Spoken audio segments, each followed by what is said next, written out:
segmentasi mencari pasar. Ya, kita urutkan dulu nih produk kita ini.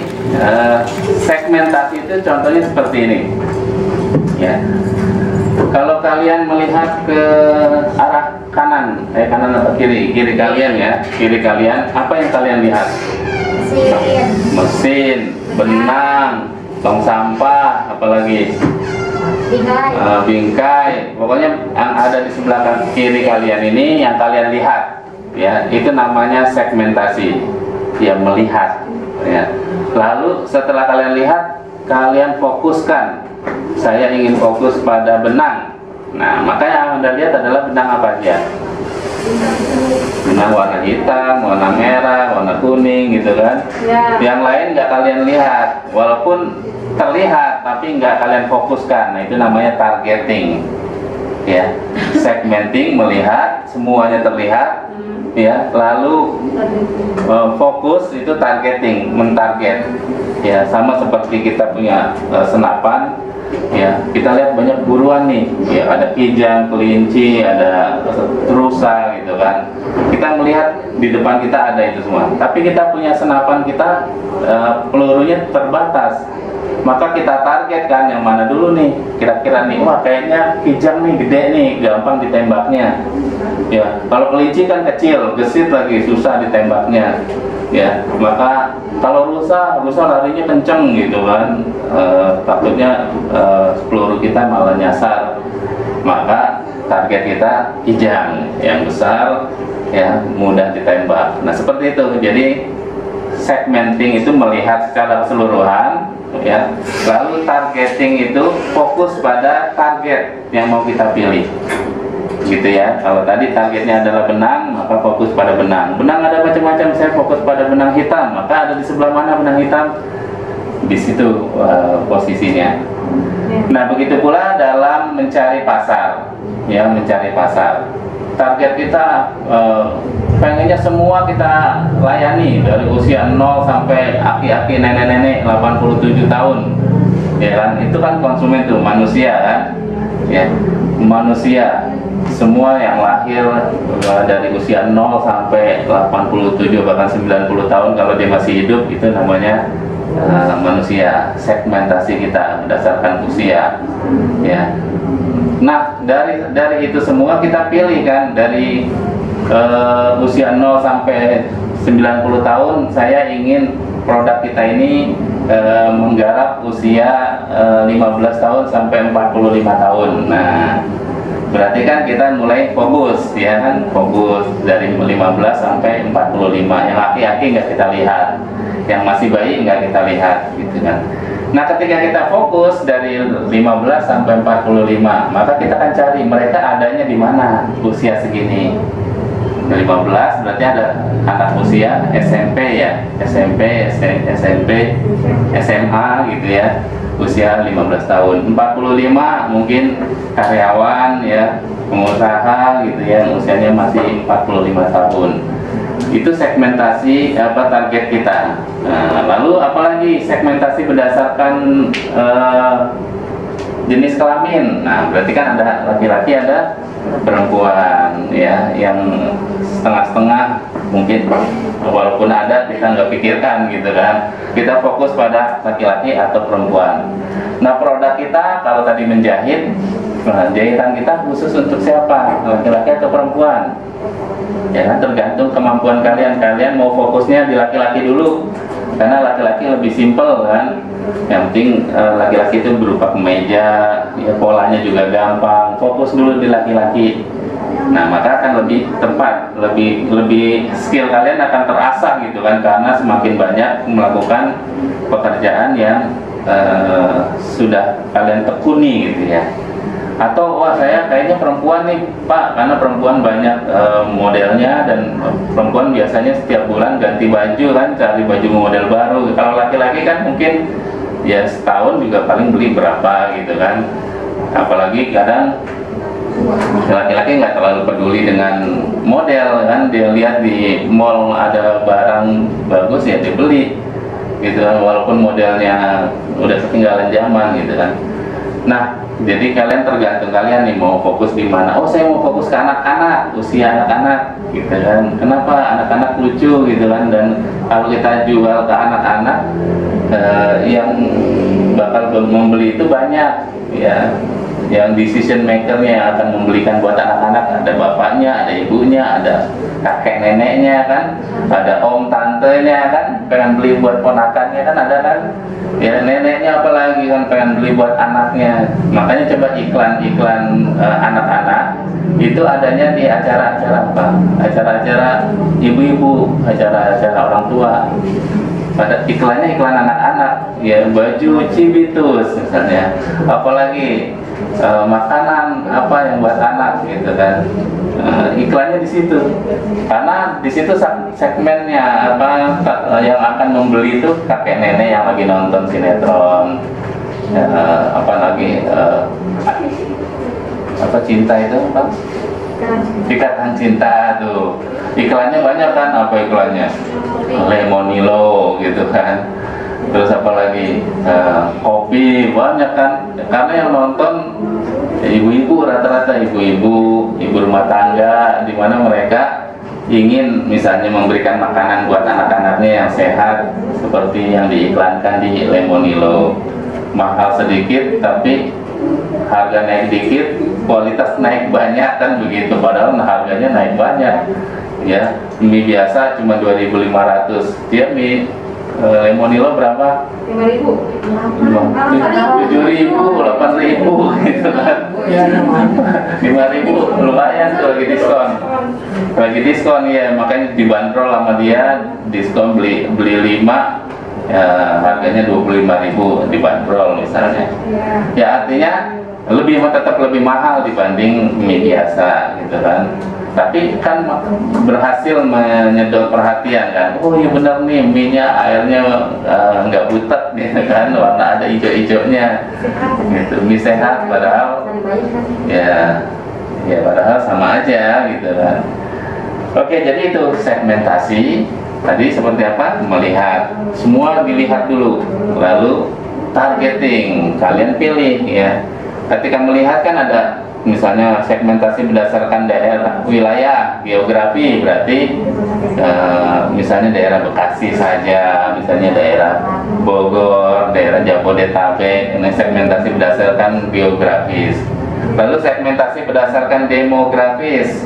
Demografis itu manusia dari ujung rambut sampai ujung kaki, itu segmentasi manusia dari usianya, ya. Lalu apalagi jenis kelaminnya, apalagi yang ada di dalam diri manusia, apalagi usia, jenis kelamin, apalagi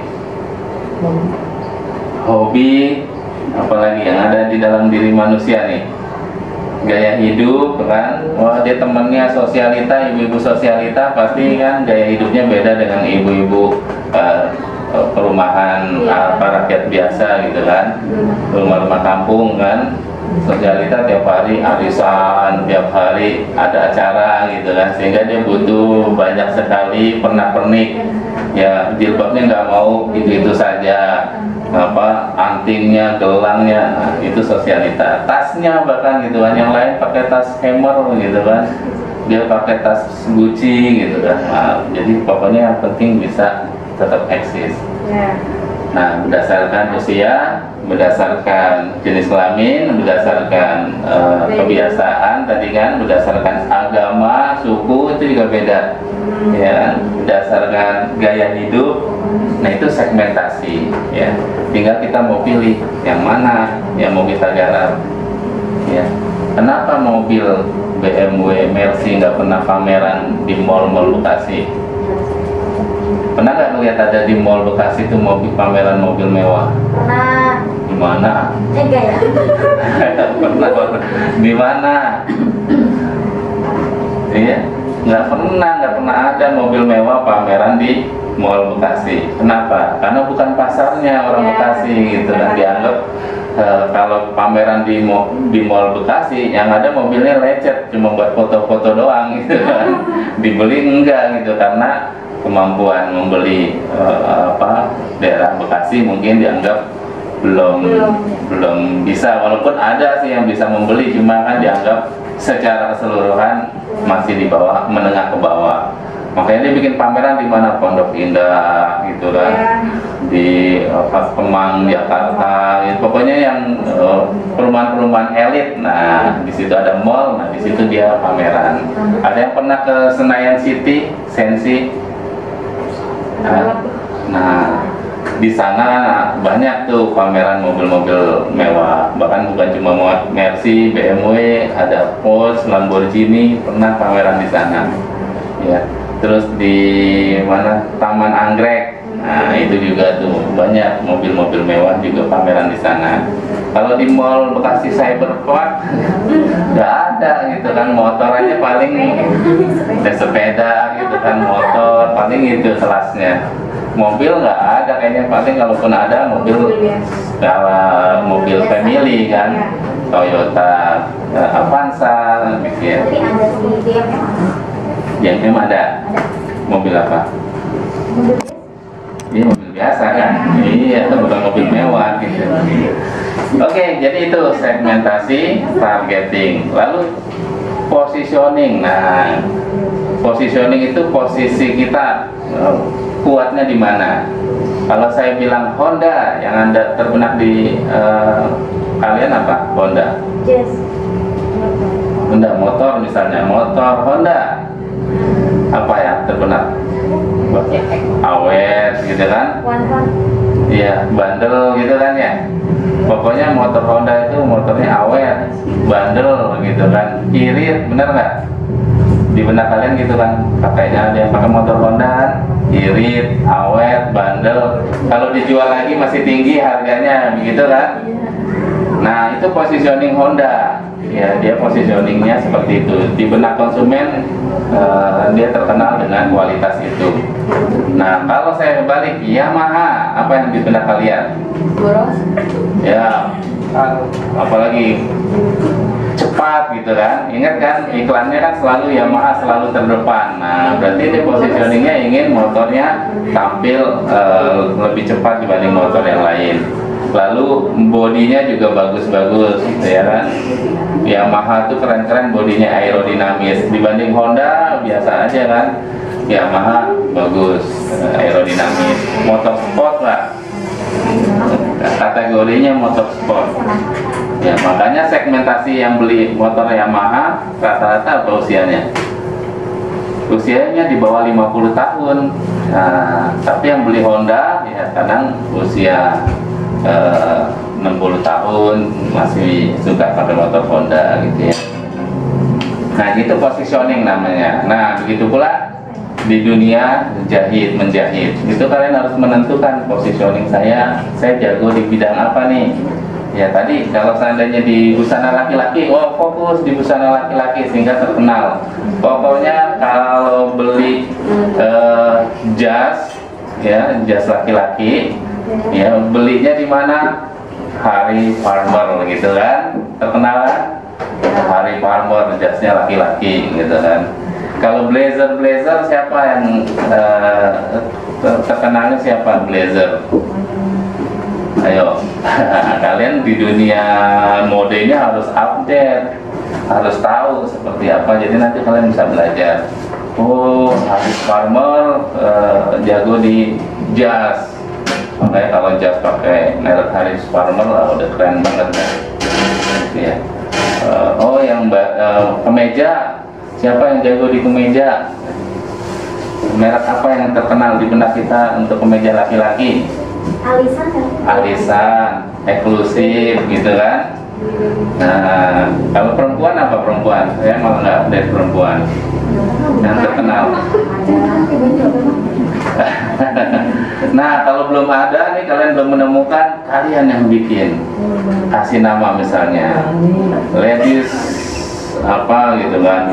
Jadi nanti khusus untuk perempuan ya, kalau dia pakai ini udah keren deh gitu kan. Jilbab misalnya, nah, siapa yang kalian kenal langsung jilbab yang keren itu, jilbabnya siapa? Hah? Elzata, Robani gitu kan? Robani, Elzata, terus apa lagi? Hah? Zalora bukan ya? Hah? Oh, rokok. Ya, jadi seperti itu. Kalau belum menemukan, ini belum menemukan nih, berarti masih kosong nih. Nah, kalian yang ngisi. Gitu. Kayak saya Happy One Adventure. Saya positioningnya adalah happy, gitu kan, bahagia. Happy One Adventure, ya. Makanya tagline-nya adalah My Happiness, My Adventure, gitu kan. Kebahagiaanku ada dalam perjalanan wisata, dalam adventure tadi. Ya kan, kalau My Trip, My Adventure kan udah ada tuh. My Trip, My Adventure. Perjalananku adalah petualanganku. Nah, saya Happy One, Happiness, My Adventure. Bahagiaanku adalah petualanganku. Jadi dalam perjalanan kita selalu bahagia, selalu memberikan semangat buat para peserta wisatawan. Makanya mereka pulang fresh. Selain bisa melihat pemandangan alam, bisa juga mendapatkan motivasi, semangat, ya, bahkan bisa dapat duit. Kenapa bisa dapat duit? Peserta saya itu akhirnya dia ngajakin teman-temannya kan, ingat 10 gratis 1. Dia akhirnya ngajakin teman-temannya, dapat 60 orang. Wah, ada nih 60 orang mau ikut. Nah, maka dia dapat gratis 6. Dapat gratis 6. Ya, dia sendiri ikut gratis, dia dapat lagi uang 600.000. Untung nggak dia? Untung banget, gitu kan. Ya, jalan-jalan dapat uang, senang-senang dapat uang. Nah, itu yang saya terapkan tuh. Jadi setelah jadi anggota saya, setelah pernah ikut trip bersama saya tawarkan, Bu, kalau punya teman tetangga, tawarin aja, Bu, nanti komisi buat ibu 10 gratis 1. Ibu ikut lagi juga boleh, gitu kan. Nanti ibu yang jadi pemandu wisatanya tuh, ibu ngasih tahu ke teman-teman, gitu kan. Jadi saya tinggal duduk aja kan, dia yang jelasin, ya. Dapat untung, dapat uang, senang-senang, gitu ya.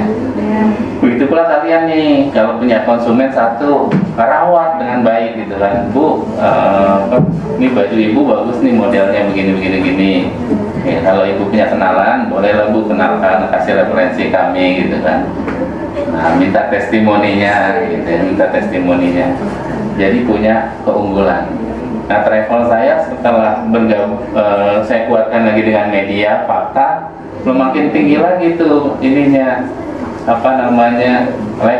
Kalau tadi cuman Happy One, My Happiness, sekarang setiap perjalanan wisata kita jadikan sebuah berita, liputan berita, sehingga senang peserta yang ikut kan. Ini aja nelpon, Pak, udah jadi kayak artis saya, Pak, katanya. Keluarganya juga di syuting, gitu kan, jadi berita terbaru kita tentang curhat, gitu ya.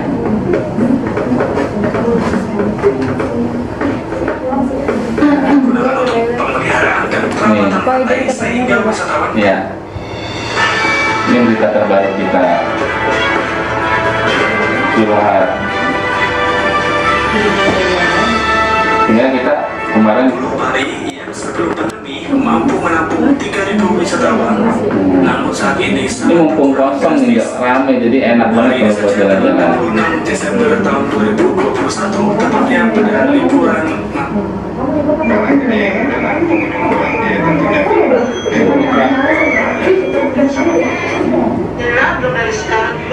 jadi kenal juga sama warga. Ini wisata ini, Bu. Ini ada destinasi wisata yang sangat bagus, Pulau Pari, ada pantai Pasir Perawan ya, Bu ya.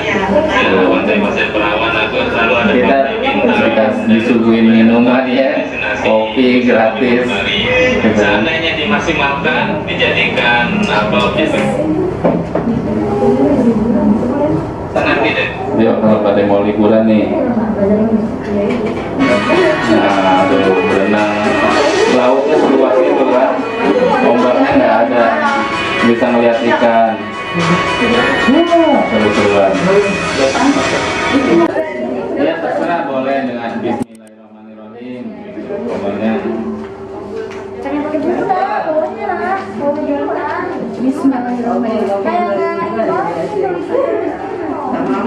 Ini kalau bisa nanti kalian dipegang terus ya, kalau perlu dibingkai kalau di rumah kalian. Jadi ketika bangun tidur yang kalian lihat adalah impian dan cita-cita kalian. Ingat, cita-cita harus